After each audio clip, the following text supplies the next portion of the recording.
Hello, welcome to the How to Create an Indexing Conveyor tutorial. We will be looking at this in Energid's Actin program. My name is Brant Bullister, and I'm the Mechanical Design Engineer for the Robotics Unit of Cross Motion Solutions Group. If you'd like to follow along with the white paper that's provided with this, feel free to do so. It might be a little bit easier than having to go back and pause and play, and it gives very detailed instructions on how to do what I'm doing on here. To start, please go open whatever UR model you would like to use, and this model I've used a UR10. These should have been provided with the files that Actin was given during the Actin training that Energid did with your company. After you've opened this, go ahead and save this file to whatever you'd like. I called it Actin Indexing Conveyor. This will be our master file we're working with, so if you want to call it Indexing Conveyor for whatever company you're doing this for, feel free to.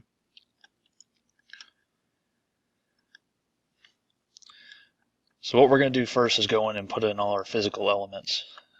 Since we already have our UR10, the next thing we want to do is put in our conveyor. I don't have an actual conveyor model to put in. For simplistic purposes, I'm just going to use some extrusion tables that were also provided with the URs and files from Energid. It will not be a problem at all if you want to go put your own conveyor in that you already have a model for. So right now I got my extrusion table. I'm just going to move this to a general point. I'm not going to be super precise because it does not affect the tutorial at all. Save time.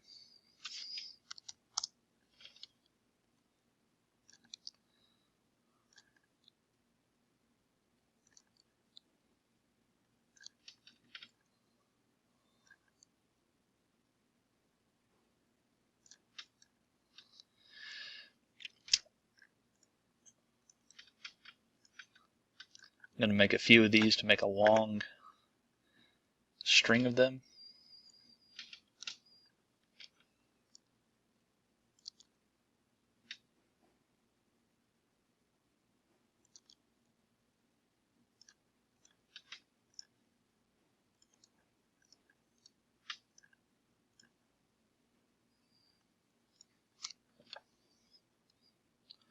Always remember you can adjust your dragger size if it begins too big in the dialog box up here at the top where it says scale.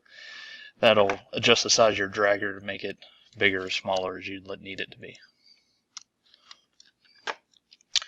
Alright, so 3 should be good enough for this example. Now that we have our conveyor put in here, we want to go ahead and put in our first object that it will be conveyed. Just going to go to File, Merge. This is a file from another project.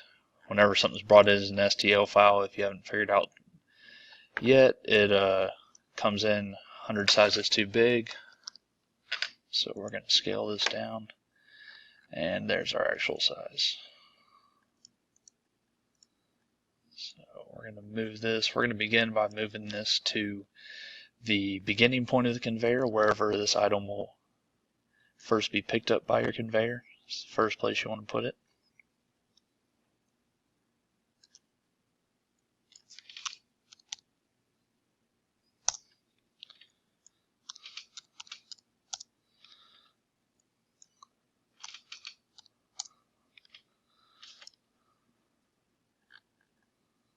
Alright.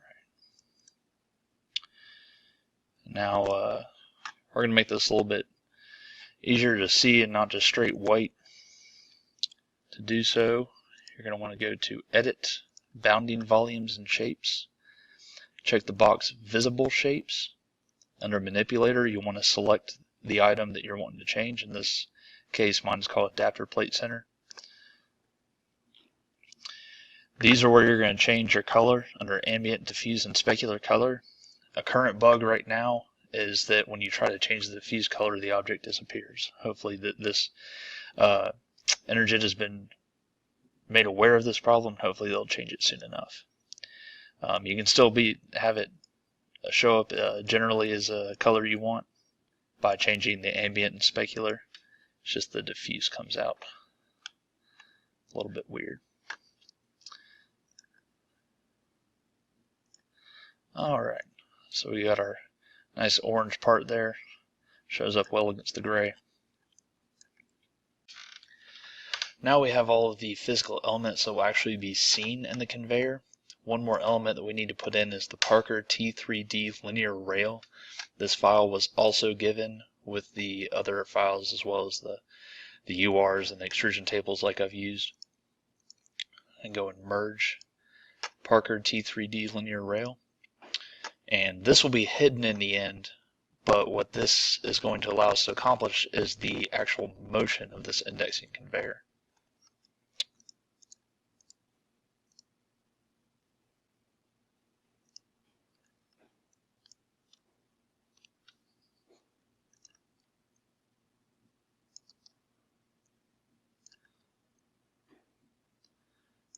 So we're going to move this around. You can put this really anywhere you want it. One important thing to note is it will need to be parallel to the path that you want your object to travel. So we're going to want our conveying object to travel down towards the robot. So we want our rail to be completely parallel to that path. The other thing that will help, this slide right here, right now it's at its 0 point.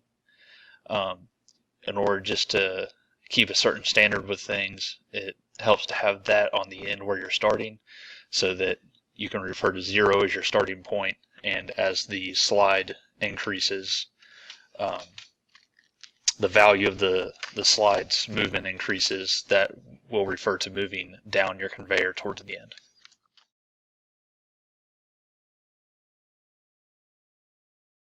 The next thing we're going to want to do is go in and edit our collision exclusions. Any of these bounding volumes that you see here, when running into each other, if the collision is not excluded, it will cause the program to stop because it is saying that something is running into something and it shouldn't be. So we're going to go to Edit, Collision Exclusions. Now, our tables are touching a little bit, so we want to exclude these from touching each other because we don't care if those touch each other. We also know that the mounting bracket of the UR will be touching the first table here. Also the base link might be, the bubble might be touching a little bit, so we're going to want to go in and edit that. The T3D manipulator, this is not actually going to exist in reality, so we're going to exclude collision with everything because it's not a real object.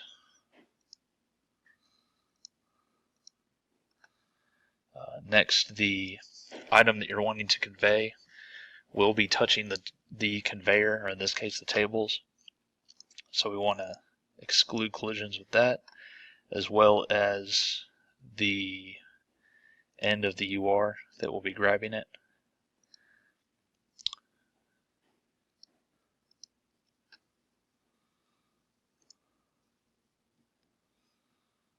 Alright.